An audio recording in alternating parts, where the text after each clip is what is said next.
FTP நேயர்களுக்கு வணக்கம். இன்னைக்கு நாம பார்க்கக்கூடிய படம் ஆரியன். விஷ்ணு விஷால் மற்றும் செல்வராகவன் இவர்களுடைய நடிப்புல வெளிவந்து மிக சிறப்பா ஓடிட்டு இருக்கக்கூடிய படம் தான் ஆரியன். இந்த படம் ராட்சசன் படம் பார்த்து எல்லாரும் அதே எக்ஸ்பெக்டேஷனோட தியேட்டருக்கு போனாங்க. இந்த படத்துடைய ரிவ்யூ போறதுக்கு முன்னாடி நான் சொல்லிடுறேன், ராட்சசன் படம் பார்த்துட்டு நீங்க அந்த எக்ஸ்பெக்டேஷனோட இந்த படத்துக்கு போயிடாதீங்க. என்ன ஒரு நெகட்டிவ் ரிவ்யூ சொல்றேன் அப்படின்னு பாக்குறீங்கன்னா, அந்த எக்ஸ்பெக்டேஷனை உங்களுக்கு இந்த படம் ஃபுல்ஃபில் பண்ணாது. ஏன்னா ராட்சசன் நிச்சயமா வேற படம் தான். ஆனா இந்த படம் ஒரு டிஃப்ரெண்டான ஸ்டோரி, ஒரு புதுவிதமான கதைக்களம்னே நம்ம பார்க்கலாம். அதுலயும் குறிப்பா இந்த த்ரில்லர் சப்ஜெக்டை தேடி தேடி பார்க்கக்கூடிய ரசிகர்கள் இருப்பாங்கல்ல, அவங்களுக்கு ஒரு தீனி போடக்கூடிய ஒரு படமா இந்த படம் இருந்திருக்கு அப்படின்னா நம்மளால பார்க்க முடியுது. இந்த படத்துடைய கதையா என்ன சொல்ல வராங்க அப்படின்னா, படத்துடைய ஃபர்ஸ்ட் ஒரு 20 மினிட்ஸ்ல நமக்கு தெரிய வந்துருது இது என்ன கதை, எதை நோக்கி போகுது அப்படின்னு. ஆரம்பத்துல ஒரு பெரிய டெலிவிஷன்ல ஒரு லைவ் ஓடுது. அந்த லைவ்ல ஒருத்தர் சாதாரண ஒருத்தர் போயிட்டு என்ன பண்றாருன்னா, அந்த இடத்துல இப்ப நான் இங்க சாக போறேன்னு சுட்டுக்கிட்டு செத்துடுறாரு. அப்போ அவர் ஒரு ஸ்டேட்மெண்ட் சொல்றாரு, இதே மாதிரி இன்னும் 5 பேர் சாக போறாங்க, அதை முடிஞ்சா நீங்க காப்பாத்திக்கோங்க அவங்கள அப்படின்னு சொல்றாங்க. ஸோ இது வெளியே தெரிஞ்சதுக்கு அப்புறம் அங்க அந்த 5 பேரை காப்பாத்தி ஆகணும் அப்படின்னு ஒரு டீம் ஃபார்ம் பண்றாங்க, போலீஸ் டீம். அந்த போலீஸ் தான் விஷ்ணு விஷால் அவர்கள். ஸோ ராட்சசன்ல இருக்க மாதிரி அதே மாதிரி கனெக்ட் இருக்குமோ, அதே மாதிரி போலீஸா இருக்கிறாரு அப்படின்னு தான் நம்ம பார்த்தோம். ஆனா அந்த மாதிரி எதுவும் இல்லை. இது ரொம்ப டிஃப்ரெண்டா இருந்தது. அடுத்தடுத்து அந்த 5 பேர் யாருன்னு நிச்சயமா கண்டுபிடிச்சாகணும். அவங்க யாருன்னு யாருக்கும் தெரியாது. அவங்களை எப்படி சாக விடாம பண்றது, இதையெல்லாம் பண்ணக்கூடியவன் யார், அவனுக்கு பின்னாடி என்ன நடக்குது, இதுக்கு காரணம் யாருன்றத ஒரு டாட்டா வச்சு கனெக்ட் பண்ணா எப்படி இருக்குமோ அப்படிதான் இந்த படம் படம் முழுக்க இருக்கிறதா தான் நம்மளால பார்க்க முடியுது. படம் ஸ்டார்ட் ஆன ஒரு 20 மினிட்ஸ்ல நமக்கு கதை என்னன்னு தெரிஞ்சிருது.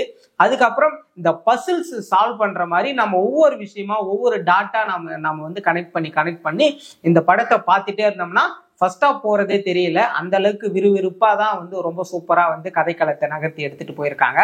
செகண்ட் ஹாஃப்ல சோசியல் மெசேஜ் சொல்ற மாதிரி இங்க மனிதர்கள் எப்படியெல்லாம் இருக்காங்க, மனிதர்கள் எவ்வளவு நல்லவர்கள், அவரை யாரு எப்படி புரிஞ்சுக்கிறாங்க அப்படின்ற மாதிரி ஒரு சில விஷயம்லாம் எடுத்துட்டு பேசுறாங்க. அதுக்கு இன்னைக்கு இருக்க ஜென்ரேஷன்ல இது என்ன, இதெல்லாம் சொல்லிதான் நம்ம தெரிஞ்சுக்கணுமா, அத்தனை வாட்ஸ்அப் ஸ்டேட்டஸ் பார்க்குறோம், இன்ஸ்டாகிராம்ல ரீல்ஸ் பார்க்குறோம், இதையே எடுத்துட்டு வைக்கிறாங்க. நிறைய நியூஸ் கண்டென்ட்லாம் இன்னைக்கு பெருகிடுச்சு, எல்லா இடத்துலையும் எல்லாமே தெரிஞ்சுக்க முடியுது.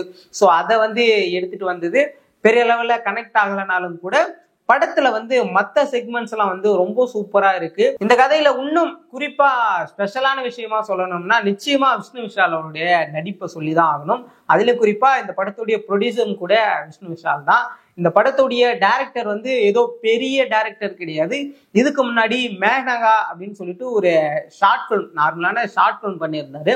அந்த ஷார்ட் ஃபிலிமை டெவலப் பண்ணி வந்த படம் தான் இந்த ஆரியன். ரொம்ப நல்லா இருக்கு. அதிலும் குறிப்பா இந்த படத்துக்கு நமக்கு எக்ஸைட் ஆன ஒரு மூமெண்ட் எதுன்னா, ஒரு முறை விஷ்ணு விஷாலும் அமீர் கானும் மீட் பண்ணியிருப்பாங்க. அப்போ இந்த கதைக்களத்தை அமீர் கான் கிட்ட சொன்னப்போ அவருமே ரொம்ப எக்ஸைட் ஆகி நல்லா இருக்கும் போல அப்படின்னு கேட்ட மாதிரி அவர் விஷ்ணு விஷால் கூட ஒரு இன்டர்வியூல சொல்லியிருப்பாரு. அதே மாதிரிதான் இந்த படம் விறுவிறுப்பா எல்லா இடத்துலயும் நம்மளை ரொம்ப அழகா கடத்தி சென்றது பார்க்கும்போது நல்லா இருக்கு அப்படின்ற ஒரு மொமெண்ட்டுக்கு வந்துட்டோம். ஃபர்ஸ்ட் ஹாஃப் ரொம்ப விறுவிறுப்பா போகுது. செகண்ட் ஹாஃப் கொஞ்சம் லேக் இருக்கு, ஆனா நல்லா தான் இருக்கு அப்படின்னு பார்த்தாலுமே கூட இதுல செல்வராகவனுடைய ரோல் அவரு எப்படி இப்படிலாம் பண்றாரு அப்படின்னு நம்மளால யோசிக்க வைக்கிற அளவுக்கு ரொம்ப சூப்பரா இருக்கு. நிச்சயமா நீங்க தியேட்டர்ல போய் பாக்குறீங்கன்னா, அதுவும் த்ரில்லர் சப்ஜெக்ட் பாக்குறீங்கன்னா உங்களுக்கு ரொம்ப சூப்பரா ஆப்டான படமா இது நிச்சயமா இருக்கும். அதே மாதிரி நான் இதுக்கு முன்னாடி ஆரம்பிக்கும் போதே என்ன சொன்னேன்னா, ராட்சசனோட இது கம்பேர் பண்ணாதீங்க அப்படின்னு நான் சொன்னேன்ல. நீங்க கம்பேர் பண்ணி அந்த மாதிரி ஒரு எக்ஸைட் ஆகி நீங்க இந்த படத்துக்கு போனீங்கன்னா நிச்சயமா அந்த மாதிரி படம் இது இல்லை. இது ஒரு நார்மலான வித்தியாசமான கதைக்களமா இருக்கே தவிர அந்த மாதிரி கதையா இது இருக்காது அப்படிதான் நம்மளால சொல்ல முடியுது. அதுக்கப்புறம் இந்த படத்துல பாட்டு, பேக்ரவுண்ட் மியூசிக் இதெல்லாம் பெரிய அளவுல ஒர்க் அவுட் ஆகியிருக்கு அப்படின்னு கேட்டா இல்லை அப்படின்னு தான் நம்மளால சொல்ல முடியுது.